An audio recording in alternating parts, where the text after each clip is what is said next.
नमस्कार, सभी का स्वागत है अध्याय 8 में। क्लास 6 का जियोग्राफी हम आज पढ़ा रहे हैं। जेसीईआरटी बुक का यह लास्ट चैप्टर है। टॉपिक है भारत, जलवायु, वनस्पति एवं अन्य वन्य प्राणी। भारत का जलवायु, फिर वनस्पति और जो वन्य प्राणी है उसके बारे में हम डिटेल से अध्ययन करेंगे। चलिए शुरुआत करते हैं। पहला है, देखिए, हम दिसंबर में ऊनी कपड़े क्यों पहनते हैं? ऊनी वस्त्र हम दिसंबर में क्यों पहनते हैं? तो इसका जवाब होगा क्योंकि ठंड पड़ती है। क्या रीजन है ठंड पड़ने का, उसको भी विस्तार से जानेंगे। अथवा मई जून का महीना जो है गर्म एवं असुविधाजनक क्यों होता है? जब दिसंबर ठंड रहता है दिसंबर में, तो मई जून में फिर गर्मी कहाँ से आ जाता है? यह प्रश्न बच्चों के मन में आता है। जुलाई एवं अगस्त में वर्षा क्यों होती है? इन सभी प्रश्नों के उत्तर हम भारत की जलवायु का अध्ययन करके ही जान सकते हैं। यह सभी जो प्रश्न है इसका हम अध्ययन करेंगे जल भारत के जलवायु को, और हम सारे प्रश्नों को निकालने का प्रयास करेंगे। देखिए, एक डिफिनेशन दिया हुआ है बहुत ही इंपॉर्टेंट। किसी बड़े क्षेत्र में लंबी अवधि के मौसम की औसत दशा को हम जलवायु कहते हैं। जलवायु किसको बोलते हैं? तो जलवायु किसी बड़े क्षेत्र की बात हो रही है, और लंबी अवधि के लिए 1 महीने, 1 दिन, 10 दिन के लिए नहीं। जलवायु के लिए हम कितने दिनों का, लंबी अवधि के लिए करते हैं। कितने? तो 30 से 33 ईयर, यानी 30 से 33 ईयर के मौसम का हम क्या करते हैं, औसत अध्ययन करते हैं। अब एक सवाल आता है कि मौसम, देखिए, मौसम एक विशेष समय में एक क्षेत्र के वायुमंडल की अवस्था को बताता है। अब प्रश्न है कि मौसम किसको बोलते हैं? तो मौसम एक विशेष समय में, आप देखेंगे अपने गांव में मौसम हर दिन बदलते रहता है। कभी आपके गांव में 1 घंटे पहले पूरी धूप था, 1 घंटे बाद आपको पता चला कि पूरी तरह से बादल छा गया है, यानी मौसम में बदलाव हो गया है। सुबह अगर पूरी तरह से एकदम बादल था, वर्षा हो रही थी, तो वही 12 बजे जो है वहां पर पूरा धूप आ जाएगा। तो ये मौसम हुआ। मौसम हर समय बदलते रहता है। तो मौसम के बारे में हम लोग अध्ययन नहीं कर रहेंगे, जलवायु के बारे में अध्ययन करेंगे। लेकिन मौसम समझेंगे तभी आपको जलवायु समझ में आएगा। आगे है, किसी स्थान का मौसम एवं जलवायु उसके अक्षांशीय स्थिति, ऊंचाई, समुद्र से दूरी तथा भौतिक आकृति पर निर्भर करता है। अब यहाँ पर बोला गया है किसी स्थान का मौसम एवं जलवायु उसके अक्षांशीय स्थिति, समुद्र से दूरी एवं भौतिक आकृति पर भी निर्भर करता है। आप जिस जगह पे रह रहे हैं, अगर आप हिमाचल प्रदेश में रह रहे हैं, तो वहां का मौसम अधिकतर टाइम आपको ठंडा ही मिलेगा। क्यों? क्यों? अक्षांशीय दूरी आपको देखना होगा, अक्षांशीय स्थिति कैसा है उस जगह का, समुद्र तल से ऊंचाई कितना है, या फिर समुद्र से दूरी कैसी है, भौतिक आकृति यानी ऊंचाई कितनी है, पहाड़ क्षेत्र तो नहीं है। इस सभी चीजों को ध्यान में रखना पड़ता है मौसम जलवायु के लिए। इन्हीं कारणों से भारत की जलवायु में क्षेत्रीय विभिन्नता भी पाई जाती है। और ये सभी चीजें जो अक्षांशीय स्थिति हो गया, ऊंचाई हो गया, समुद्र से दूरी हो गया, या फिर भौतिक अवस्था जो हो गया, स्थिति जो हो गया, ये सभी चीजों के कारण जो है भारत में अलग अलग क्षेत्र का जलवायु भिन्न भिन्न देखने को मिलता है। जहाँ उत्तर भारत में आपको चारों मौसम देखने को मिलते हैं, वहीं अगर आप बात करें दक्षिण भारत की, तो दक्षिण भारत में आपको चारों मौसम देखने को नहीं मिलेंगे। क्यों देखने को नहीं मिलता? क्योंकि वह समुद्र के किनारे है। ठीक है, भौतिक आकृति में परिवर्तन आपको दिखेगा, समुद्र से ज्यादा ऊंचाई नहीं है। यही स्थिति हो सकता है। आगे देखिए, राजस्थान के मरुस्थल में स्थित जैसलमेर तथा बीकानेर बहुत गर्म स्थान है। राजस्थान में जो है मरुस्थल है, सबको पता है। उसमें से जैसलमेर हो गया और बीकानेर बहुत गर्म स्थान है। जबकि जम्मू तथा कश्मीर के द्रास एवं कारगिल में बर्फीली ठंड पड़ती है। जबकि अगर हम बात करें जम्मू और कश्मीर का, तो यहाँ पे बहुत ज्यादा ठंड पड़ता है। क्या स्थिति हो सकती है पढ़ने की? ये ऊंचा क्षेत्र है, हिमालय वाला क्षेत्र है, समुद्र तल से ऊंचाई अधिक है। हम लोग जानते हैं जितना भी आप अर्थ से ऊपर जाएंगे ठंड बढ़ता जाएगा, इस कारण वहां ठंड पड़ती है। तटीय क्षेत्र जैसे मुंबई तथा कोलकाता की जलवायु मध्यम है। तटीय क्षेत्र मतलब समुद्र तट के किनारे वाला क्षेत्र जो है मुंबई और कोलकाता दोनों समुद्र तल के किनारे है। तो यहाँ का क्षेत्र जो है कैसा रहता है, यहाँ का जलवायु मध्यम रहता है। इसके बारे में हम हो सकता है मैंने पिछले पढ़ा दिया हो, अगर नहीं तो नेक्स्ट क्लास में आपको पढ़ाएंगे कि समुद्र के किनारे आखिर मौसम हर समय एक जैसा 25 डिग्री ही क्यों रहता है, अधिक कम क्यों नहीं होते, इसके बारे में। आगे है, अर्थात ना ही अधिक गर्म है और ना ही अधिक ठंडी पड़ती है, कहाँ पर, तटीय क्षेत्र में। आगे, विश्व में सबसे अधिक वर्षा मेघालय में स्थित मोहसिन राम में होती है। ये क्वेश्चन आपको मिला है जवाब। मोहसिन राम ऐसा क्षेत्र है जहां पे विश्व में सबसे ज्यादा वर्षा पड़ती है, मेघालय में। यह भारत के मेघालय स्टेट में यह जगह है मोहसिन राम। जबकि किसी किसी वर्ष राजस्थान के जैसलमेर में वर्षा होती ही नहीं है। अब अगर जैसलमेर का बात करें तो वर्ष भर में भी वर्षा नहीं होती, कम वर्षा, अधिक वर्षा की बात तो छोड़िए, साल में वर्षा होती ही नहीं है। कहाँ पर, जैसलमेर में। जबकि जम्मू कश्मीर के लद्दाख क्षेत्र में स्थित लेह भारत के सबसे कम वर्षा ग्रहण करने वाला स्थान है। जबकि जम्मू कश्मीर का लेह क्षेत्र जो है, लेह में, लद्दाख का जो लेह क्षेत्र है वहां पर वर्षा होती ही नहीं है, बहुत कम वर्षा, वर्षा ना के बराबर होती है। क्यों, क्या रीजन है? क्योंकि लेह जो है एक पहाड़ी क्षेत्र है, पहाड़ी क्षेत्र है, वहां बादल बनता ही नहीं है, वहां पर बर्फ के जो है छोटे छोटे बूंदे गिरती है, आइस स्नोफॉल होता है, वर्षा बन ही नहीं पाती है। बादल ऊपर जाएगा तभी तो संघनन होगा, ठंडा होगा तभी तो बारिश होगी, गिरेगी। लेकिन लद्दाख क्षेत्र इतना ऊंचा है कि वर्षा उसके ऊपर जा ही नहीं, बादल उसके ऊपर जा नहीं पाती है, और जब जा नहीं पाती है तो ठंडा नहीं होता है, और ठंडा नहीं होता है तो क्या होता है, बारिश होती ही नहीं है। आगे है, भारत की जलवायु को मोटे तौर पर मानसूनी जलवायु कहा जाता है। भारत के जलवायु को हम क्या बोलते हैं, मानसूनी जलवायु कहते हैं। मानसून शब्द का अरबी भाषा में मौसिम शब्द से लिया गया है। मानसून शब्द सबसे पहले कहाँ से लिया गया, तो अरबी भाषा के मौसिम शब्द से लिया गया, जिसका अर्थ होता है मौसम। अब है, मानसूनी वायु में वायु से भारत में अधिकांश वर्षा होती है। देखते होंगे आप जून जुलाई वाले क्षेत्र जो अगस्त सितंबर तक सबसे ज्यादा वर्षा होती है। क्यों ऐसा होता है वर्षा, तो इसका रीजन एकमात्र है क्योंकि हम लोग के क्षेत्र में मानसूनी वायु वर्षा ही ज्यादा होती है। मानसून जिसमें आता है उसी में सबसे ज्यादा वर्षा होती है भारत में। यह वायु गर्मी के दिनों में समुद्र से स्थल की ओर प्रवाहित होती है।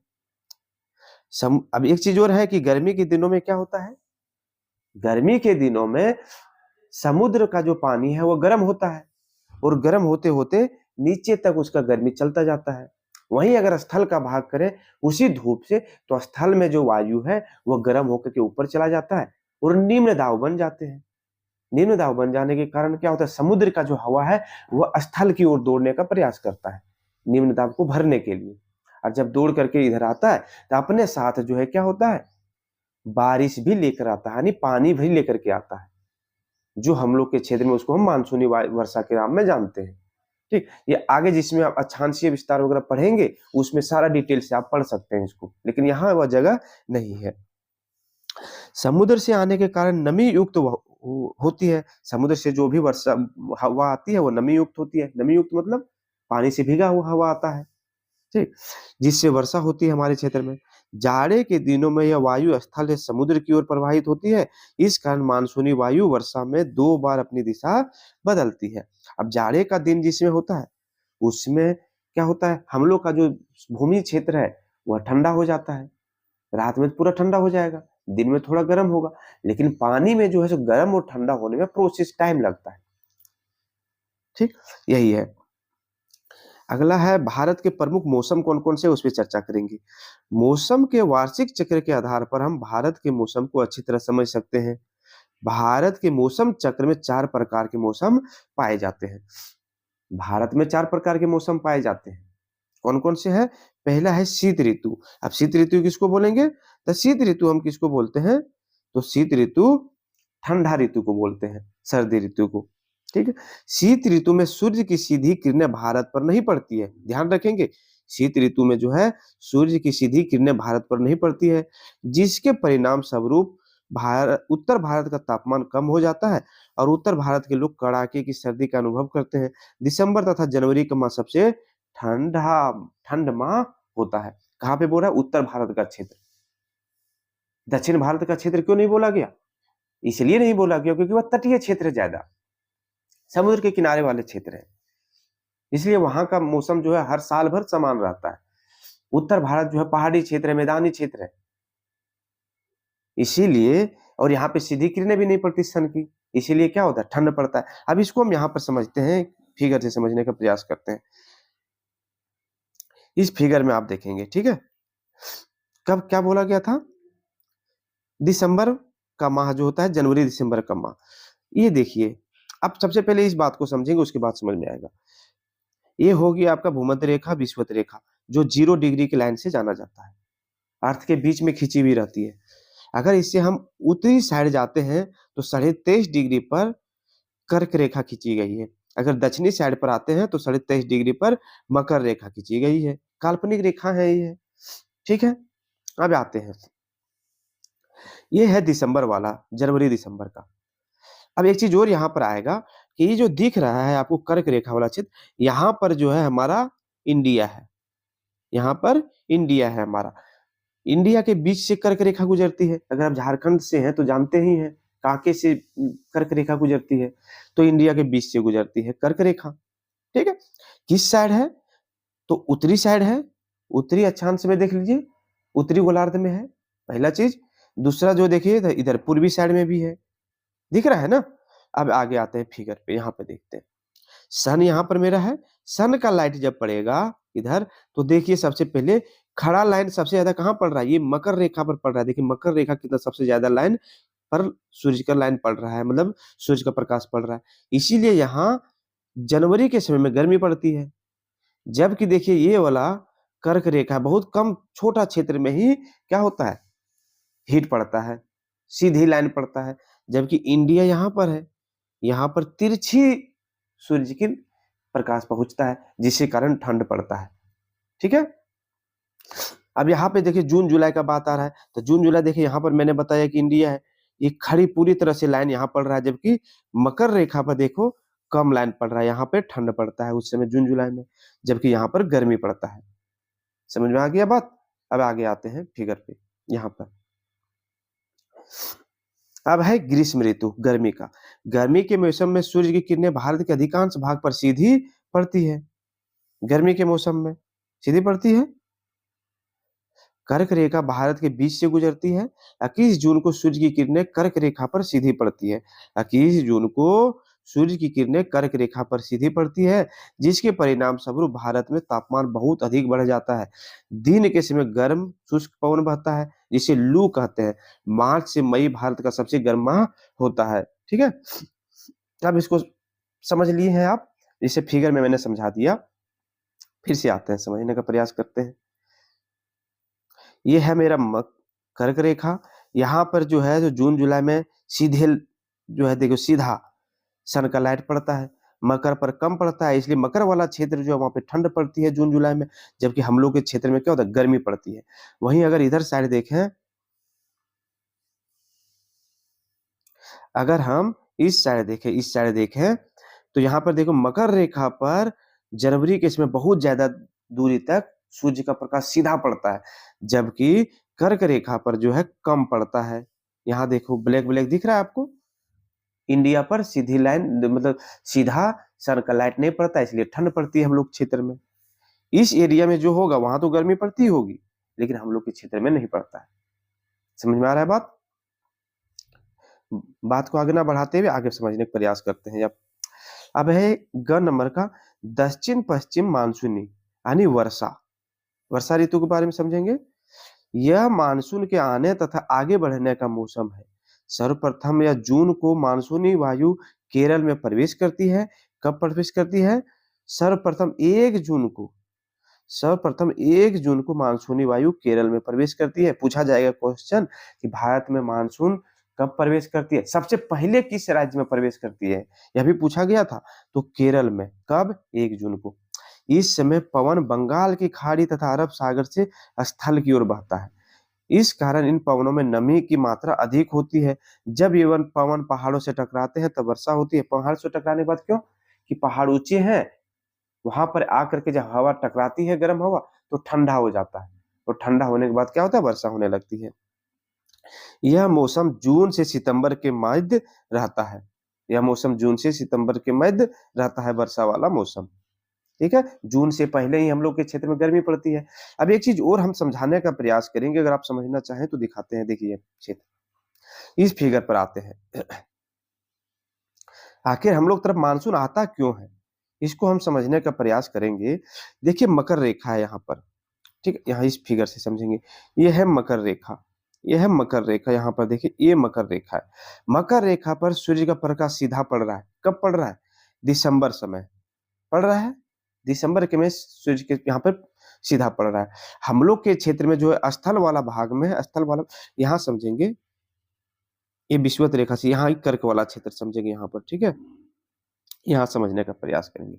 सीधा पड़ता है लाइट, ठीक। यहाँ पर जितने समुद्र के जो पानी है वह गर्म हो रहा है, धीरे धीरे गर्म होते जा रहा है, धीरे धीरे गर्म होते जा रहा है, गर्म हो रहा है। हम लोग का स्थल क्षेत्र में जो है जाड़ा का टाइम है, तो जाड़ा के समय वायु खुद ठंडा रहेगा स्थल भाग पर।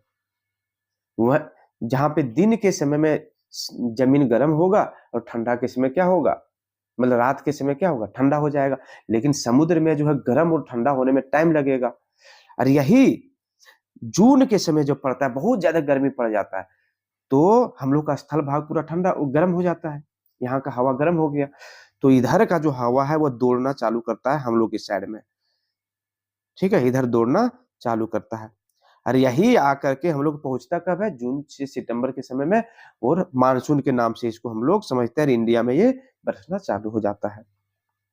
ठीक है, और आगे इसके भारत के मौसम के बारे में पढ़ेंगे, उसमें पढ़ेंगे। आगे है मानसून के लौटने का मौसम क्या है, शरद ऋतु के नाम से जानते हैं इसको। इसमें मानसून पवन स्थल भागों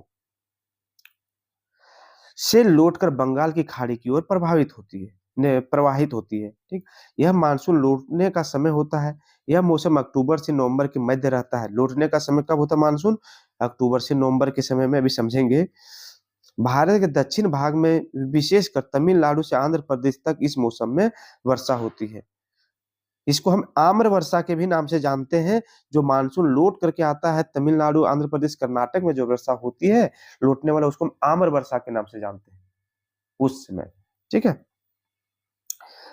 आगे है, यहाँ पर देखिए, ये है आगे बढ़ता हुआ मानसून। आगे बढ़ रहा है मानसून, क्या हुआ, 1 जून को जो है यहाँ पे देखिए केरल से टकराया, 1 जून से केरल पे आया। आगे है, आगे बढ़ते हुए यहाँ 5 जून पहुंचा, यहाँ से बढ़ते हुए 5 जून यहाँ पर पहुंचा। आगे बढ़ते हुए 10 जून, किधर से जा रहा है, देखो इधर से आके इधर चला गया, और फिर यहाँ से देखो इधर से घुस करके, क्यों, क्योंकि यहाँ पर देखेंगे पश्चिमी घाट है, पश्चिमी घाट है, पहाड़ी क्षेत्र है, पहाड़ी क्षेत्र से नहीं जा पाएगा। यहाँ मुंबई वाला क्षेत्र से मानसून पास होता है, और पास होकर के क्या होता है, फिर देखो इधर झारखंड वाला क्षेत्र में जाता है, क्योंकि यहाँ पे देखेंगे अरावली की पहाड़ी है, यहाँ भी पास नहीं कर पाएगा। तो जब पास ही नहीं कर पाएगा तो क्यों जा करके क्या करेगा यहाँ पे वाला क्षेत्र, तो इधर से मानसून पहुंचता है। बाकी यहाँ जो वर्षा होती है यहाँ पे घुसता है वर्षा, यहाँ पे वर्षा जाती है और फिर इधर से जाती है, फिर आगे इधर से जाती है, यहाँ पर भी इधर जाती है। इधर का वर्षा देखो इधर से जा रहा है, इधर से जा रहा है, आप टाइमिंग देख सकते हैं। यहाँ पे पहाड़ी होने के कारण आगे बढ़ नहीं पाता है, तो क्या होता है, इधर से जाकर के इधर घूम जाता है वर्षा। समझ में आ रहा है? तो अभी हम बताए थे ना कि ऊंचाई भी निर्भर करता है मौसम पर, जलवायु पर। ठीक है, अब लौटने वाला जो है आप देख सकते हैं कैसे लौटता है यहाँ पे इस फिगर से। चलिए आगे चर्चा करते हैं। अब है झारखंड का मौसम। झारखंड का मौसम कैसा है उसके बारे में चर्चा करेंगे, क्वेश्चन पूछे जाते हैं। भारत के तरह हमारे राज्य के मौसम में भी भिन्नताएं पाई जाती है। झारखंड में मुख्य रूप से 3 प्रकार के मौसम पाए जाते हैं। कौन कौन से है? पहला ग्रीष्म ऋतु, जो मार्च से जून के मध्य में पाया रहता है। झारखंड में ग्रीष्म ऋतु का आरंभ मार्च महीने से होता है। कब होता है? मार्च महीने से। अब देखो मार्च आने वाला है, गर्मी प्रारंभ होगा। मार्च से मई तक समस्त झारखंड में तापमान बढ़ता जाता है। अप्रैल तथा मई के महीने में सूर्य के उत्तरायण होने के कारण दिन का तापमान बढ़ जाता है। उत्तरायण होने का कारण दिन का तापमान बढ़ता जाता है। मई में संपूर्ण राज्य में भीषण गर्मी पड़ती है, अर्थात मई सबसे गर्म महीना कहलाता है।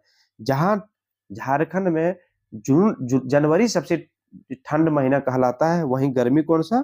मई महीना सबसे गर्म कहलाता है। अब आता है वर्षा ऋतु। वर्षा ऋतु का समय क्या है? मध्य जून से लेकर के अक्टूबर का। झारखंड राज्य में वर्षा ऋतु का आगमन मध्य जून से होता है। कितना? 15 जून से होता है। राज्य में वर्षा ऋतु का समय मध्य जून से अक्टूबर तक है। यह समय राज्य में दक्षिण पश्चिम मानसून का समय माना जाता है। याद रखेंगे, झारखंड में जो है वर्षा किससे होती है, किस मानसून से? तो राज्य में दक्षिण पश्चिम मानसून से वर्षा होती है। आइए फिगर से समझने का प्रयास करेंगे। यह मेरा हो गया दक्षिण, यह हो गया पश्चिम। ठीक है, देख रहे हैं वर्षा किधर से जा रही है? इधर से घुस रही है। देख रहे हैं इधर से जा रही है, इधर से आ रही है। देखिए इधर से, इस फिगर में वापस आने का है, लेकिन हम समझाने के लिए इस तरह से कर रहे हैं, वापस जाने का प्रयास हो रहा है। तो किस कारण से होती है? तो होता है दक्षिण पश्चिम मानसून से वर्षा होती है। इस समय नमी युक्त समुद्री वायु के प्रवाहित होने से राज्य में वर्षा होती है। इसके कारण स्थलीय ठंडी वायु प्रभावित होती है। आगे है ग नंबर, शीत ऋतु नवंबर से फरवरी तक है। शीत ऋतु का आरंभ वर्षा ऋतु की समाप्ति के पश्चात होता है। जब वर्षा ऋतु समाप्त हो गया नवंबर से, तो अब देखेंगे छठ के समय ठंड थोड़ा थोड़ा पड़ने लगता है, तो फरवरी तक रहता है, लास्ट फरवरी। शीत ऋतु नवंबर से फरवरी माह तक बनी रहती है। शीत ऋतु में पवन की दिशा उत्तर पश्चिम से दक्षिण पूर्व की होती है। पवन की दिशा किधर होती है? शीत ऋतु में पवन की दिशा उत्तर पश्चिम से दक्षिण पूर्व की ओर होती है। किधर? शीत ऋतु में जो है पवन की दिशा, हवा की दिशा किधर होती है? उत्तर से पश्चिम, उत्तर पश्चिम से लेकर के दक्षिण पूर्व की ओर होती है। इसका कारण हम बताएंगे आगे, वीडियो बड़ा नहीं बनाए इसलिए नहीं बता रहे हैं। इसके कारण स्थलीय ठंडी वायु प्रभावित होती है, और इसी कारण जो है क्या होता है? स्थलीय ठंडी वायु, किसी एक क्षेत्र में जो है ठंडा वायु बहना, हर जगह नहीं, किसी किसी क्षेत्र में ठंडा वायु बहना। अब आगे आता है प्राकृतिक वनस्पति। याद रखेंगे झारखंड में कितने प्रकार के मौसम थे? 3 प्रकार के हैं। 3 प्रकार के मौसम पाए जाते हैं झारखंड में। अब आगे हम बात करेंगे प्राकृतिक वनस्पति, क्या क्या प्राकृतिक वनस्पति है उस पर चर्चा करेंगे। हम अपने चारों तरफ विभिन्न प्रकार के पेड़ पौधे को देखते हैं। कुछ पौधे छोटे होते हैं जिन्हें झाड़ी कहा जाता है, जैसे कैक्टस जिसको हम नागफनी के नाम से जानते हैं। उसी तरह पुटूस, सिंदवार तथा फूलों वाले पौधे इत्यादि, ये सभी जो है झाड़ी के रूप में हम लोग देखते हैं अपने आसपास में। इसके अतिरिक्त बहुत से लंबे वृक्ष भी होते हैं।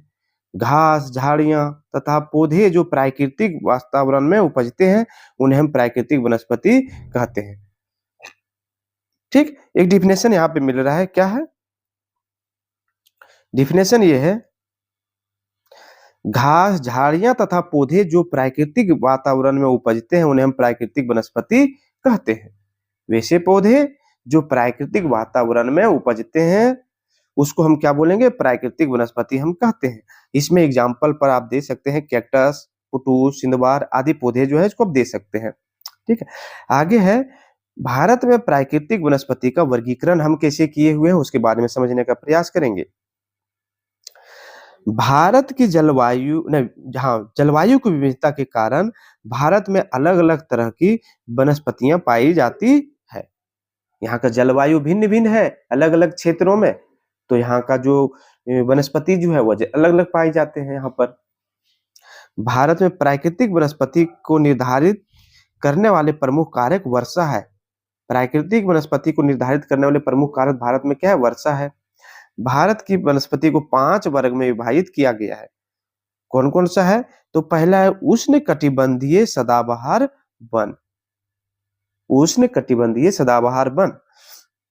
ठीक है, तो आप एक चीज और यहाँ पर इसको समझने से पहले फिगर पर समझने का प्रयास करेंगे। हम यहाँ पर आते हैं, यहाँ देखेंगे ये वाला क्षेत्र, इसमें यहाँ पर देखिए ये वाला जो है विषुवतीय रेखा है, विषुवत रेखा। ठीक है, ये विषुवत रेखा आप देखें बीच वाला, देखिए ये विषुवत वाला रेखा है। ठीक है, यहाँ पर भी देखेंगे ये विषुवत रेखा है, ये देखेंगे यहाँ विषुवत रेखा है। ठीक है, यहाँ पर ये, अब आप यहाँ पर अगर देखें तो पता चलेगा कि साल भर अगर जिसमें इस समय था, देखिए विषुवत रेखा पर सीधा सन का लाइट पड़ रहा है, यहाँ देखिए विषुवत सन का लाइट पड़ रहा है, यहाँ पे देखिए सीधा, ये देखिए ये विषुवत रेखा है, इस पे सीधा सन का लाइट पड़ रहा है। यहाँ पर भी देखेंगे तो यहाँ पर भी सीधा सन का लाइट पड़ रहा है, यानी साल भर 0 डिग्री लाइन पर जो है साल भर क्या पड़ता है? सन का लाइट हमेशा पड़ता है। सन का लाइट हमेशा पड़ता है कहाँ पर? 0 डिग्री लाइन पर, समझ रहे हैं? तो ये वाला क्षेत्र इधर से यहाँ का जो क्षेत्र दिख रहा है आपको, इसको हम क्या बोलते हैं? उष्ण कटिबंध। उष्ण मतलब होता है गर्मी। जब साल भर यहाँ पर सन का लाइट हमेशा पड़ता है तो यहाँ पे गर्मी रहेगा साल भर। तो ये वाला क्षेत्र को हम क्या बोलते हैं? उष्ण वाला क्षेत्र बोलते हैं, यानी गर्म क्षेत्र बोलते हैं। अब ये देखिए विषुवत रेखा से ये जो क्षेत्र दिख रहा है, इसको हम क्या बोलेंगे? कटिबंध बोलते हैं। क्या? कटिबंध। जो क्षेत्र बीच वाला क्षेत्र जो इसको हम कटिबंध बोलेंगे। अब ये गर्म क्षेत्र है तो इसको हम क्या बोलेंगे? उष्ण कटिबंध। समझ रहे हैं? उसी तरह देखिए ये वाला जो क्षेत्र है, यहाँ भी हम क्या बोलेंगे? कटिबंध। बीच वाले क्षेत्र को हम कटिबंध बोलते हैं। अब डिपेंड करता है कि यहाँ ठंड कैसा है, या तो गर्म है या नहीं है। समझ रहे हैं बात? तो ये वाले क्षेत्र जो है उसको हम क्या बोलते हैं? कटिबंध बोलते हैं। ये वाला क्षेत्र को कटिबंध बोला जाता है, ये भी क्षेत्र कटिबंध बोला जाता है। ठीक, आगे आप समझने का प्रयास करते हैं। तो उष्ण कटिबंधीय सदाबहार वन, तो वह क्षेत्र कहाँ पे होगा ये? तो हम लोग को पता है कि कर्क रेखा वाले क्षेत्र में हम लोग हैं। कर्क रेखा वाले क्षेत्र में है, तो हम लोग का जो है सो कहाँ पे रहेगा? यहीं पर। अब देखिए आगे समझते हैं, उसके बाद समझ में आएगा पूरा चीज। उष्ण कटिबंधीय सदाबहार वन फर्स्ट है, दूसरा है उष्ण कटिबंधीय पतझड़ वन है, तीसरा है मरुस्थलीय वन, पर्वतीय वन, मैंग्रोव वन। सारा जो है गर्म, देखो यहाँ पे ये भी गर्म वन है क्योंकि गर्म वाला क्षेत्र है, ये भी गर्म वन है। पर्वतीय वन पर्वत पर है, पर्वत जो ठंडा होगा ही अलग से, खुद से। क्यों? क्योंकि ऊंचाई पर, इसलिए ठंडा होगा। अगला है मैंग्रोव वन, सब समझने का प्रयास करते हैं। पहला है उष्ण कटिबंधीय सदाबहार वन, यानी उष्ण कटिबंधीय वर्षा वन भी नाम से जानते हैं। उष्ण कटिबंधीय सदाबहार वन उन क्षेत्रों में पाए जाते हैं जहां वर्षा की मात्रा 200 सेंटीमीटर से अधिक होती है। सबसे ज्यादा जहां वर्षा होती है उसे उष्ण कटिबंधीय सदाबहार वन भी हम कहेंगे। लेकिन वह क्षेत्र कौन सा? जो गर्म वाला क्षेत्र है, अगर कर्क रेखा और विषुवत रेखा के बीच वाला क्षेत्र में। ये इतने घने होते हैं कि सूर्य का प्रकाश जमीन तक नहीं पहुंच पाता, ऊंचाई है ज्यादा, जिसके कारण परिणाम स्वरूप सदाबहार वन के अंदर दलदल भूमि भी पाई जाती है। सदाबहार वन की लकड़ियां अधिक वर्षा एवं अत्यधिक तापमान के कारण कम बहुत ठोस कठोर होते हैं। ये वन वर्ष के अलग अलग समय में अपनी पत्तियां गिराते हैं, जिसके कारण ये वन वर्ष भर हरे भरे दिखाई देते हैं। सदाबहार वर्षा वन के बारे में बात किया जा रहा है कि ये जो है यहाँ 200 सेंटीमीटर वर्षा साल भर में होती है, तो अधिकतर टाइम वर्षा होती है। और हम लोग समय देखते हैं पतझड़ वाले समय में बहुत सारे पेड़ क्या करते हैं? पत्ता गिरा देते हैं। क्यों गिरा देते हैं? क्योंकि उसके बाद गर्मी आने वाली होती है और पत्ता से जो है जलवाष्प बाहर निकलता है। पानी की कमी है उस समय गर्मी के समय में, और अगर पत्ता जलवाष्प का बाहर निकाल रहा है तो और ज्यादा पानी कम होगा, जिस कारण पत्ता गिर जाने के बाद पेड़ पौधे क्या करते हैं? नए पत्ते निकालते हैं। इस बीच में जो है पानी जो है जलवाष्प के रूप में बहुत कम बाहर जा पाता है। लेकिन सदाबहार वन में वर्षा तो खूब हो रही है, तो पानी का टेंशन है नहीं, जिसके कारण पत्तियां जो है यहाँ पे अलग अलग समय में पेड़ पौधे गिराते हैं। ठीक है। अब इन वनों का विस्तार अंडमान निकोबार द्वीप समूह, उत्तर पूर्वी राज्य के कुछ भागों तथा पश्चिम घाट के पश्चिमी ढाल की सक्रिय पट्टी में पाई जाती है। इन वनों में पाए जाने वाले प्रमुख वृक्ष है महोगनी, एबोनी और रोजवुड। अब देखिए यहाँ पर एक समझने का प्रयास करेंगे। ये है कर्क रेखा। ठीक है, कर्क रेखा है, कर्क रेखा है। यहाँ इस फिगर में देखिए कर्क रेखा, कर्क रेखा, और इस क्षेत्र में जो है क्या मेरा भूमध्य रेखा बीच वाला 0 डिग्री लाइन, और इस क्षेत्र में हम इंडिया यहाँ पे जो है अंडमान निकोबार द्वीप समूह इस क्षेत्र में यहाँ पर है। तो उष्ण में है, गर्म क्षेत्र में है। फिगर में यहाँ पे गर्म क्षेत्र, ये देखिए गर्म क्षेत्र है सारा। जब गर्म क्षेत्र है तो इसलिए इसको हम उष्ण कटिबंधीय क्षेत्र कहते हैं। समझ रहे हैं? और यहाँ पर जो है ये क्षेत्र जैसे अंडमान निकोबार वाला क्षेत्र, यहाँ पर क्या हो रहा है? वर्षा ज्यादा हो रहा है, समुद्र गर्म हो रहा है, स्थल जैसे ठंडा हुआ तुरंत जो है वर्षा होना चालू हो गया। उसी तरह यहाँ भी है, यहाँ समुद्र गर्म हुआ, जैसे सब हवा ऊपर उठ करके जा करके पहाड़ में टकराए पश्चिमी घाट से, वर्षा चालू, पानी गिरना चालू हो गया, पेड़ पौधे लंबे हो गए, होते चले गए, 200 मीटर वर्षा हो रही है यहाँ पर। ठीक है, आगे है एक और उष्ण कटिबंधीय पतझड़ वन पर आप चर्चा करते हैं। हमारे देश में सर्वाधिक क्षेत्रफल में इस प्रकार के वन पाए जाते हैं। कौन सा है? उष्ण कटिबंधीय पतझड़ वन। इन वनों को मानसूनी वन भी कहा जाता है। क्यों? क्योंकि यहाँ पर मानसून से ही वर्षा होती है। जब तक मानसून नहीं आएगा पानी का दिक्कत होगा गर्मी के समय में, इसलिए पेड़ पौधे अपने पत्ते को गिरा देते हैं, ताकि जो भी पानी जमीन से पेड़ पौधे के जड़ अवशोषित कर रहे हैं खाना बनाने के लिए, वह जलवाष्प के रूप में पत्ते से बाहर ना निकले। समझ रहे हैं बात को? ठीक। अब यह पतझड़ वन ये कम घने होते हैं और ग्रीष्म ऋतु में अपनी पत्तियां गिरा देते हैं। यहाँ वर्षा 70 से 200 सेंटीमीटर तक होती है, यानी बीच में होती है। जरूरी नहीं 200 सेंटीमीटर तक होगा, बीच में होगा। कम वर्षा हो गया तो सुखाड़ हम लोग घोषित कर देते हैं, अधिक हो गया तो सही है। इन वनों में पाए जाने वाले महत्वपूर्ण वृक्ष है साल, सखुआ, झारखंड का बात हो रहा है, देख लीजिए। सागौन, पीपल, नीम तथा शीशम ये मध्य प्रदेश, उत्तर प्रदेश, झारखंड, हिम बिहार, छत्तीसगढ़, उड़ीसा तथा महाराष्ट्र के कुछ भागों में पाए जाते हैं। ये वाला पतझड़ वन। अब देखिए कहाँ पर है ये क्षेत्र, ये जो क्षेत्र एरिया बोल रहे हैं, देखिए यहाँ पर क्षेत्र है, ये अधिकतर समय यहाँ पर है।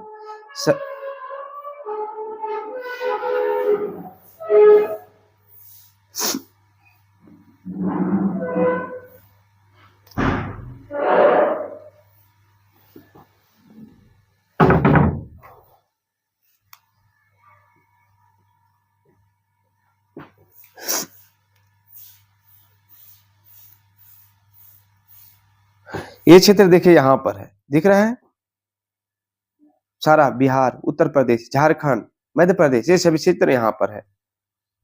और यही वाला क्षेत्र जो है जो पतझड़ वन के नाम से हम जानते हैं इसको। और यहाँ पे वर्षा कहाँ से होगा? मानसूनी वर्षा से ही होगा। मानसून जब आएगा तब वर्षा होगी यहाँ पर, या फिर बंगाल के खाड़ी में अगर चक्रवात आया तो ही वर्षा होने की संभावना है।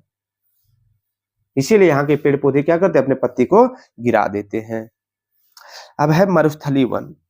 इस प्रकार के वनस्पति देश के शुष्क भागों में पाए जाते हैं। पानी की क्षति को कम करने के लिए इसकी पत्तियां बड़े बड़े कांटे के रूप में बदल जाती है। यहाँ वर्षा 50 सेंटीमीटर से कम होती है।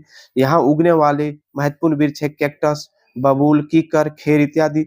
ये राजस्थान, पंजाब, हरियाणा, पश्चिमी घाट के पूर्वी ढालों पर तथा गुजरात में भी पाए जाते हैं। कहाँ कहाँ? राजस्थान क्षेत्र जो है मरुस्थलीय क्षेत्र है, क्योंकि यहाँ बालू है। कुछ क्षेत्र जो है गुजरात में भी इसका पड़ता है, इसलिए गुजरात में भी वर्षा कम होती है मरुस्थलीय क्षेत्र वाले क्षेत्र में। अब एक है हरियाणा, पश्चिमी घाट का बात हो रहा है। पश्चिमी भाग घाट देखिए यहाँ पर, ये है पश्चिमी घाट का पूर्वी ढलान। ये ये है ऊंचाई है पहाड़ का, ठीक है। जब इधर से आकर के टकराएगा जल वाष्प, ठंडा हो गया, ठंडा होकर यही वर्षा गिरा दिया। तो इस साइड तो नहीं गिर रहा है ना, क्योंकि पहाड़ के दूसरे साइड वर्षा नहीं हो पा रही है। किधर हो रहा है? इधर दक्षिणी साइड पे हो रहा है। तो यहाँ भी क्या होगा? मरुस्थलीय क्षेत्र जैसा हो गया, कम वर्षा होती है। ठीक। तो ये सभी क्षेत्र, पंजाब वाला भी क्षेत्र जो है वो बहुत सारा क्षेत्र जहाँ पर वर्षा कम होती है। मरुस्थलीय वन जो है थोड़ा सा सटा हुआ क्षेत्र, उस वहां पर जो है मरुस्थलीय वाले पौधे पाए जाते हैं, कैक्टस वगैरह, वर्षा कम होती है तब। ठीक। आगे है पर्वतीय वन। क्या है? पर्वतों के में ऊंचाई के अनुसार वनस्पतियों का प्रकार में अंतर पाए जाते हैं। जहां यहाँ उष्णकटिबंधीय से टुंड्रा तक वनस्पति पाई जाती है। टुंड्रा तक वनस्पति पाई जाती है। समुद्र तल से 1500 मीटर से 2500 मीटर की ऊंचाई के बीच पेड़ों का आकार शंकुआकार होता है। ऊंचाई में जाने पर पेड़ों का आकार कैसा होता है? शंकुआकार होता है। इसलिए इसे शंकुधारी वृक्ष भी कहते हैं और इस वन को शंकुधारी वन भी कहते हैं। यह इसकी पत्तियां पतली होती है एवं लकड़ियां बहुत ही हल्की तथा मुलायम होती है। इन वनों के महत्वपूर्ण वृक्ष है चीड़, पाइन और देवदार। इसका विस्तार हिमालय पर्वतीय क्षेत्र में पाया जाता है। पर्वतीय वन कहाँ पाया जाएगा? हिमालय पर्वतीय क्षेत्र में पर्वतीय वन पाया जाएगा। इसके अलावा कहाँ पाया जाएगा? पर्वतीय वन इधर भी पाया जाएगा, लेकिन यहाँ सदाबहार वन है, वर्षा अधिक हो रही है, इसी कारण इसको नहीं ले रहे हैं कैटेगरी में। लेकिन ये पर्वतीय वन के क्षेत्र में आएंगे हमारा हिमालय वाला। अब एक सबसे इंपॉर्टेंट जो है एग्जाम में पूछे जाते हैं मैंग्रोव वन, जो हर किसी को समझ में नहीं आता है, समझते हैं इसको। ये वन मुख्य रूप से डेल्टा इस क्षेत्रों में पाए जाते हैं एवं खारे पानी में भी रहते हैं। पेड़ों की जड़ें आधा पानी में डूबी रहती है। ये मुख्यतः पश्चिम बंगाल के सुंदरवन डेल्टा और अंडमान निकोबार द्वीप समूह में पाए जाते हैं। इस वन के प्रमुख वृक्षों में वेत और सुंदरी है। सुंदरी के नाम पर गंगा ब्रह्मपुत्र डेल्टाई क्षेत्रों का नाम सुंदरवन पड़ा है। सुंदरी पेड़ जो है पौधे हैं, वृक्ष है, उसके नाम पर जो है सुंदरवन डेल्टा जो है पड़ा हुआ है। कौन? बृहस्पति जो है ब्रह्मपुत्र डेल्टा के नाम से जो क्षेत्र है उसको। अब है ये वन होता कैसा है, तो समझिए डेल्टा किसको बोलते हैं? डेल्टा जब नदियां ढलान में बहती है, मैदानी क्षेत्र में आ जाती है, पहले देखिए ऊपर से ये नदी नीचे गिर रही है, तो यहाँ एक साथ पानी सब गिरेगा ढलान में। लेकिन जब मैदानी क्षेत्र में आता है तो ये पनियां बिखरने लगती है, पानी जो है बिखरने लगती है, ठीक है। और जब बिखर जाता है अलग अलग क्षेत्र मैदान में, तो अपने साथ ऊंचाई से जो भी बालू मिट्टी लेकर के आया है वो क्या करता है, अपने साथ छोड़ते चला जाता है। ये बड़ी बड़ी नदियां, जैसे हम ब्रह्मपुत्र गंगा नदी की बात कर रहे हैं, दोनों का डेल्टा जो है सुंदरबन डेल्टा, ये बड़ा क्षेत्र में है। अब यहाँ पर जो है पानी भी है, मिट्टी भी है, तो क्या होगा, कोई वनस्पति तो उगेगा ही उगेगा। तो यहाँ पर क्या होता है, पेड़ पौधे निकलने चालू हो जाते हैं। अब यहाँ पानी 12 महीना रहेगा, इसके अलावा पेड़ पौधे भी उगे हुए हैं, तो इसी को हम क्या बोलेंगे, मैंग्रोव वन बोलते हैं, जिसका जड़ पानी में रहता है और वहां पे उगे हुए रहते हैं, मैंग्रोव वन के नाम से हम जानते हैं। अब है झारखंड की प्राकृतिक वनस्पति, कौन कौन सी वनस्पति है उसको समझेंगे। उच्चावच उच्चावच एवं वर्षा की मात्रा में भिन्नता के कारण झारखंड में विभिन्न प्रकार की वनस्पति पाई जाती है। उच्चावच मतलब उच्चा, और भी उच्चावच का मतलब अलग होता है, उसको हम यहाँ चर्चा नहीं करना चाह रहे हैं, वो आगे हम चर्चा करेंगे, ठीक है। उच्चावच होता क्या, बहुत बड़ा इसका अर्थ निकलता है। तो निम्न कारणों से पाई जाती है। झारखंड की प्राकृतिक वनस्पति को 2 वर्गों में रखा जाता है। पहला है उष्णकटिबंधीय आर्द्र पतझड़ वन और उष्णकटिबंधीय शुष्क पतझड़ वन। इसको समझने का प्रयास करेंगे। इसके पहले एक समझेंगे जो बहुत इंपॉर्टेंट है, झारखंड के कुछ क्षेत्रफल का 29.61% भाग पर वन पाए जाते हैं, ठीक है। अब है उष्णकटिबंधीय आर्द्र पतझड़ वन, क्या है उसको समझिए। उष्णकटिबंधीय आर्द्र पतझड़ वनों का विकास झारखंड के उन क्षेत्रों में हुआ है जहां औसत वार्षिक वर्षा 120 सेंटीमीटर से अधिक होती है। ये वन है रांची, लोहरदगा, गुमला, सिमडेगा, सरायकेला, पूर्वी एवं पश्चिम सिंहभूम, धनबाद एवं संथाल परगना जिलों में मुख्य रूप से पाए जाते हैं। इन वन के मुख्य वृक्ष साल है, सागौन है, शीशम है, गांभेर है, करंज, खेर, जामुन, कटहल, आम आदि है। और इसके अलावा साल झारखंड राज्य का राजकीय वृक्ष तथा पलाश राजकीय पुष्प भी है। तो हम क्या बोलेंगे, उष्णकटिबंधीय आर्द्र पतझड़ वन उस जिला में पाए जाते हैं जहां पर वर्षा 120 सेंटीमीटर से अधिक होती है। वह क्षेत्र कौन कौन से हैं, सरायकेला हो गया, पूर्वी पश्चिमी सिंहभूम हो गया, रांची, लोहरदगा, गुमला, सिमडेगा वाला क्षेत्र हो गया, ठीक है। यहाँ पे वर्षा ज्यादा होती है, क्यों होता है, रीजन क्या हो सकता है। आप अगर देखेंगे तो अगर चक्रवात उड़ीसा में बंगाल की खाड़ी में उठा तो सबसे नजदीक जो क्षेत्र आएगा वो पूर्वी पश्चिमी सिंहभूम सरायकेला आएगा। अगर इधर देखें तो धनबाद संथाल परगना क्षेत्र आएगा। यहाँ पे वर्षा हो रही है चक्रवात से, लेकिन अगर मानसूनी वर्षा आई तो उसमें भी तो सबसे दक्षिणी साइड में ये सभी सारे जिले हैं, तो वहां भी वर्षा होगी ही। उसके बाद आगे बढ़ते जाते हैं तो वर्षा कम होता जाता है, पलामू तक जाते जाते सुखाड़ वाला क्षेत्र पड़ जाता है, ऊंचाई भी है, समझ रहे हैं बात को, तो याद रखेंगे। और एक चीज और है, साल वृक्ष जो है उसको हम क्या बोलते हैं, झारखंड का राजकीय वृक्ष है, और पलाश जो है राजकीय पुष्प भी है। अब है उष्णकटिबंधीय शुष्क पतझड़ वन। शुष्क पतझड़ वनों का विकास वैसे क्षेत्रों में हुआ है जहां औसत वार्षिक वर्षा 120 सेंटीमीटर से कम होती है। ये वन उत्तरी गढ़वा, पलामू, लातेहार, चतरा, उत्तरी हजारीबाग, गिरिडीह, कोडरमा, देवघर जिले में पाई जाती है। इस वन के मुख्य वृक्ष महुआ, खेर, पलाश, आसन, अम्लतास आदि है। किसका, उष्णकटिबंधीय शुष्क पतझड़ वन का जो मुख्य वृक्ष जो है इस वन में पाए जाते हैं, वो सभी ये सभी वन मतलब वृक्ष पाए जाते हैं। अगला टॉपिक हमारा आ जाता है वनों की आवश्यकता। क्या है वन की आवश्यकता, उस पर हम चर्चा करेंगे। हमारा झारखंड प्राकृतिक वनस्पति की दृष्टि से बहुत ही संपन्न राज्य है। जब यहाँ पे जंगल हैं, पहाड़ियाँ हैं, तो क्या होगा, वनस्पति की दृष्टि से हमारा राज्य तो संपन्न होगा ही, ठीक। और झारखंड एक जनजाति बहुल राज्य है, यहाँ पे बहुत सारी जनजातियाँ भी पाई जाती है, ठीक है। यहाँ की अधिकांश जनजातियाँ वनों पर ही निर्भर है। किस पे निर्भर है, वन पर निर्भर है यहाँ की जनजातियाँ। वन से ही लकड़ी चुनना और जो है वन उत्पाद को प्राप्त करके जो अपना जीवन यापन चलाते हैं। यहाँ की जनजातियाँ जंगलों पर बहुत सारे उत्पादों को इकट्ठा कर अपनी आवश्यकताओं की पूर्ति करती है। जैसे क्या हुआ, बाज़ारों में ले जाकर बेचती है सारे आवश्यक जो भी उत्पाद जंगल से इकट्ठा करते हैं वो सभी चीज़ों, जिसमें से है उत्पादों में लाह हो गया, केंदू पत्ता, बांस, सखुआ पत्ता, दातून, कत्था, औषधीय पौधे, आंवला, चिरौंता, गोंद इत्यादि प्रमुख हैं। सभी अपने आप में एक औषधि रूप में संपन्न है और ये सभी चीज़ों को जो है यहाँ के लोग बेचते हैं। अब है वन्य प्राणी। अगर झारखंड में वन है तो वन प्राणी भी होंगे ही। तो कौन कौन से उस पर चर्चा करेंगे। वन्य प्राणी एवं वन हमारे लिए अत्यंत महत्वपूर्ण प्राकृतिक संपदा है। मनुष्य वन जीवन एवं वनों का परस्पर घनिष्ठ संबंध है। मनुष्य जो है वन्य जीवन एवं वनों का परस्पर घनिष्ठ संबंध इसका है। मनुष्य अगर घनिष्ठ संबंध वन से नहीं होगा मनुष्य का, तो ये सभी चीज़ें जो हम औषधीय रूप में पौधे वगैरह प्राप्त कर रहे हैं अपना जीवन यापन करने के लिए नहीं कर पाते।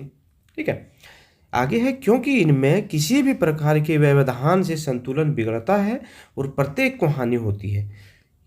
वन विभिन्न प्रकार के वन्य जीवों का आश्रय स्थल होता है। वन बहुत सारे जीव वन में पाए जाते हैं। वनों में जंतुओं की हजारों प्रजातियां पाई जाती है। जैसे बाघ हमारा राष्ट्रीय पशु है। बाघ हमारा राष्ट्रीय पशु है, पढ़े हुए हैं। हमारे देश का राष्ट्रीय पशु कौन है, बाघ है। यह देश के विभिन्न भागों में पाया जाता है। गुजरात के गिर वन में एशियाई शेरों का निवास स्थान है। पूछा जाता है कि एशियाई शेरों का निवास स्थान कहाँ है, तो गुजरात के गिर वन में है। जंगली सूअर जो है राजस्थान के अरावली पर्वत के जंगलों में नमी वाले इलाके में समूह में पाया जाता है। जंगली सूअर कहाँ, राजस्थान के अरावली पर्वत में। एवं एक सींग वाले गैंडे कहाँ पाए जाते हैं, काजीरंगा जो है कहाँ पर है, असम में है काजीरंगा वन जीव अभ्यारण्य, वहाँ पर पाए जाते हैं एक सींग का गैंडा। जबकि हाथी उत्तर में तराई के घने तथा दक्षिण में केरल के जंगलों में पाया जाता है। ऊँट का बात करें तो ऊँट भारत के रेगिस्तान तथा जंगली गधा कच्छ के रण में पाए जाते हैं। जंगली बकरी, हिम तेंदुआ, भालू इत्यादि हिमालय के क्षेत्र में पाए जाते हैं।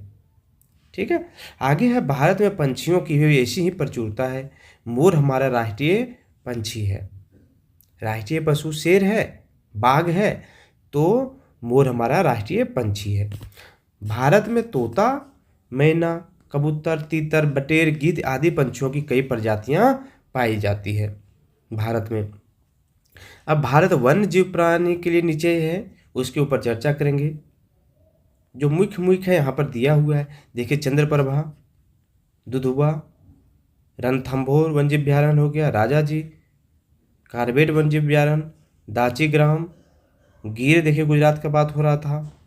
उसी तरह यहाँ पे काजीरंगा एक सिंग वाला गैंडा, मानस जो है वह भी यहीं पर है गुजरात में। ये सभी चीज़ें यहाँ पर है। बांदीपुरा देखिए यहाँ पर है।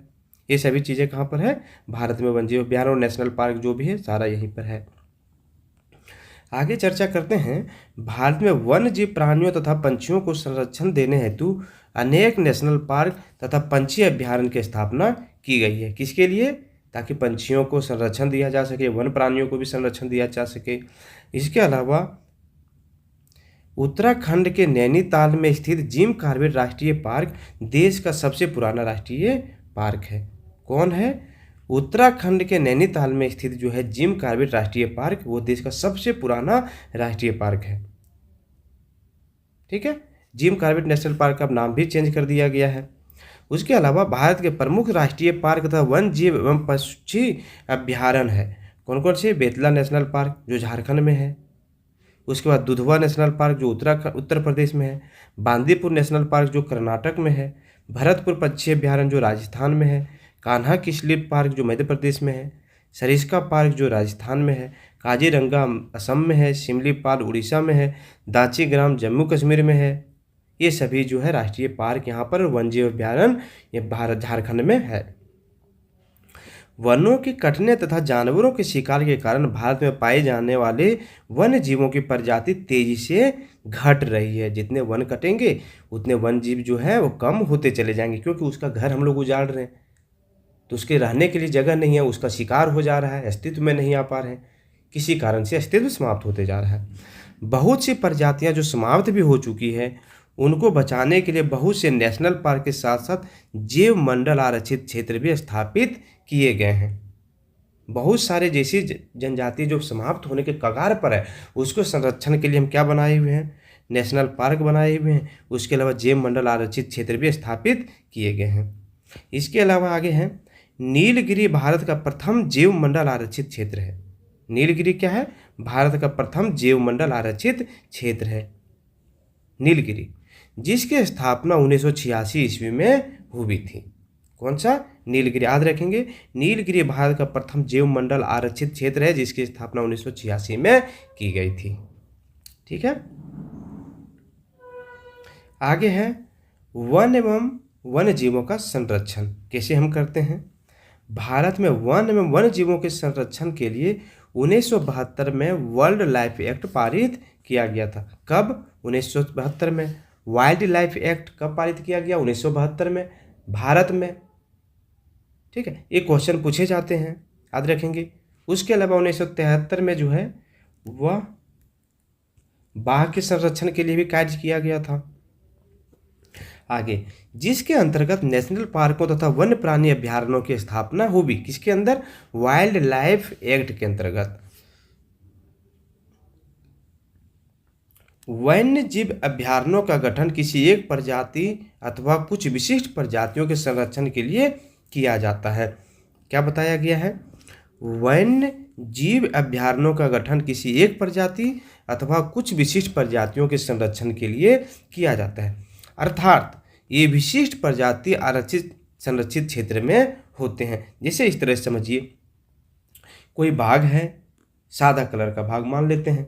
ये क्षेत्र जो एक एरिया है वहाँ पर सादा कलर का बाघ पाए जाते हैं, और ये रेयर है, यह सादा कलर का बाघ हर जगह पाया नहीं जाता। तो क्या करेंगे? इसको बचाने के लिए हम इस क्षेत्र को हम क्या करते हैं? आरक्षित कर देते हैं। आरक्षित कर देने का मतलब यहाँ पर बाहरी क्रियाकलाप से लोगों को मुक्त कर दिया जाता है, ताकि यहाँ पे जो भी जानवर हैं वह सही तरह से विचरण कर सके, अपना शिकार करके अपना जीवन यापन कर सके। तो यहाँ पर हम क्या किए? इस क्षेत्र को आरक्षित क्यों किए? ताकि एक विशिष्ट प्रजाति जो है उसको यहाँ पे हम बचा सके। ठीक है। उसी तरह अगर बात करें काजीरंगा, जहाँ पर एक सींग वाला गैंडा है, कहीं नहीं पाया जाता, इसीलिए हम लोग क्या किए हैं? वहाँ पर एक वन जीव अभ्यारण्य बना दिए हैं ताकि इसका संरक्षण हो सके, उसका अस्तित्व पृथ्वी से समाप्त नहीं हो जाए। आगे है राष्ट्रीय उद्यान यानी नेशनल पार्क का गठन विशेष प्रकार की शरण स्थली संरक्षण के लिए किया जाता है। इसके अंतर्गत एक विशेष प्रकार के शरण क्षेत्र में रहने वाले सभी जीवों का संरक्षण किया जाता है। ठीक है। देखिए, वन्य जीव अभ्यारण्य का हम समझ गए कि किसी एक प्रजाति अथवा विशिष्ट प्रजातियों के संरक्षण के लिए उसको बनाया जाता है। और नेशनल पार्क का गठन राष्ट्रीय उद्यान क्या करते हैं? विशेष प्रकार के शरण स्थली के संरक्षण के लिए किया जाता है। इसके अंतर्गत एक विशेष प्रकार के शरण क्षेत्र में रहने वाले सभी जीवों को संरक्षण किया जाता है। इसी के अलावा भारत के प्रमुख जीव अभ्यारण्य में एवं राष्ट्रीय उद्यान का चित्र दिया गया है। नीचे में कौन कौन से है? चित्र में दिया गया है, ऊपर में चित्र देखिए उसमें दिया गया है। इसके अलावा है झारखंड में वन्य जीवों का संरक्षण। हम कैसे झारखंड में वन्य जीवों का संरक्षण करते हैं उसके बारे में है। झारखंड में वन्य जीवों के संरक्षण के लिए पशु अभ्यारण्य एवं नेशनल पार्क स्थापित किए गए हैं। पशु अभ्यारण्य एवं राष्ट्रीय उद्यान दोनों में पशु पंछियों के संरक्षण किया जाता है, यहाँ पर किया जाता है। अभ्यारण्य छोटा होता है जबकि राष्ट्रीय उद्यान का आकार बहुत बड़ा होता है, जिसमें मनुष्यों का निवास स्थल भी रहता है। याद रखेंगे, राष्ट्रीय उद्यान में मनुष्यों का भी निवास स्थान रहता है क्योंकि बहुत बड़े क्षेत्र में रहता है राष्ट्रीय उद्यान, जबकि अभ्यारण्य छोटा रहता है। बेतला नेशनल पार्क राज्य में स्थापित एकमात्र नेशनल पार्क है। बेतला नेशनल पार्क जो है झारखंड में एकमात्र नेशनल पार्क है यानी राष्ट्रीय पार्क है। यह लातेहार जिला में स्थित है। सबसे पहले यह पलामू जिला में था, लेकिन पलामू से जब लातेहार जिला अलग होकर के बना तो यह क्षेत्र किस में आ गया? लातेहार में आ गया। इस पार्क में बाघ को संरक्षित किया जाता है। तोपचाची वन्य जीव अभ्यारण्य धनबाद जिले में स्थित है। तोपचाची कहाँ पर है? धनबाद में है। इस अभ्यारण्य में तेंदुआ, जंगली बिल्ली, चित्तल, लोमड़ी आदि को संरक्षित किया गया है। इसके अलावा जो है दलमा अभ्यारण्य पूर्वी सिंहभूम जिले में स्थित है। इसकी स्थापना 1975 में की गई थी, जहाँ पर हाथी, जंगली सूअर, हिरन आदि को संरक्षित किया जाता है। देखिए, झारखंड के कुछ नेशनल पार्क और अभ्यारण्य दिए गए हैं। नेशनल पार्क तो एक ही है, कौन सा है? ये है बेतला नेशनल पार्क। इसके अलावा सारा जो है हमारा अभ्यारण्य हो जाएंगे।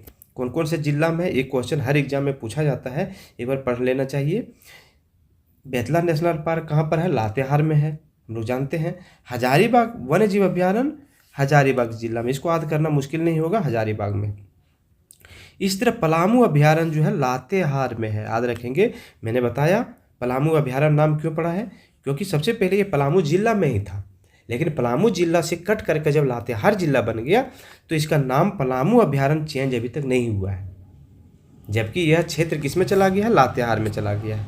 ठीक है। इसी तरह महुआ टाण भेड़िया अभ्यारण्य लातेहार में है।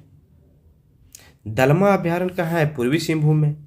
तोपचाची जो है धनबाद में। लावालोंग अभ्यारण्य चतरा में। कोडरमा अभ्यारण्य याद करना मुश्किल नहीं होगा क्योंकि ये कोडरमा जिला में है।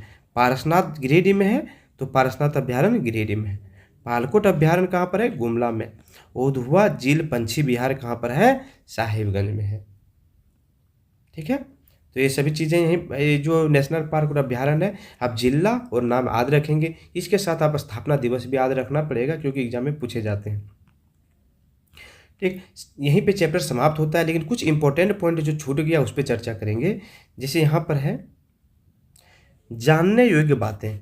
झारखंड का राजकीय पशु हाथी एवं राजकीय पंछी क्या है? कोयल है। झारखंड का राजकीय पशु क्या है? हाथी और राजकीय पंछी कोयल है। ठीक है। आगे आते हैं,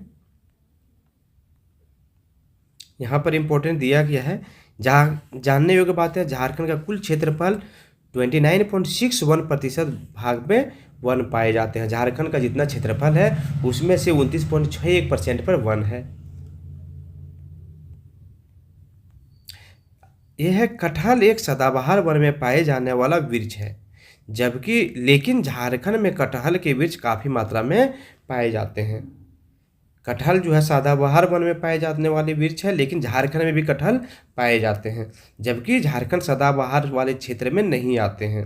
झारखंड में सदाबहार वन नहीं है फिर भी, इसीलिए इसको इम्पोर्टेंट पॉइंट में रखा गया है। ठीक है। तो यहीं पे चैप्टर समाप्त होता है। चैनल पर नए हैं तो चैनल को सब्सक्राइब करके जो है अपनी तैयारी का विस्तार करें, अगर अपने दोस्तों में भी शेयर कर दें।